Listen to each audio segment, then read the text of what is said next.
Wij hopen dat het een hele gezellige ontmoetingsplek wordt. Voor het dorp waar we ook al treffen kunnen. Want ja, zoals je misschien wel weet, is er in Nijenwier net echt meer. Dus, er is net een squalle meer of die God aanzet.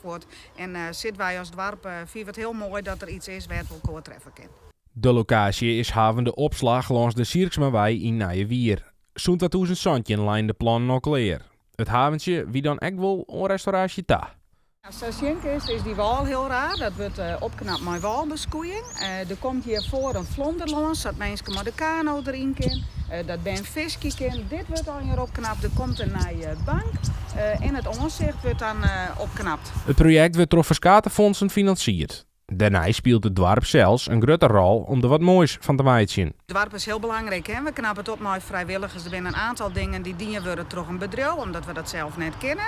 Maar het grootste pad van het opknappen zal gebeuren door vrijwilligers. Voor het dorp is het belangrijk om het haventje te renoveren, want er zit een historisch verhaal achter. Vroeger was het heel belangrijk dat we hier wie de keer komt. Daar kwam de premie met de on- en afvoer van turf en takken. En het klooster staat hierachter. Daar wie vroeger wie de scheepvaart echt belangrijk voor. Dwarsbelang hoopt het eindresultaat zo gauw als mogelijk snel te kennen om bewoners en toeristen.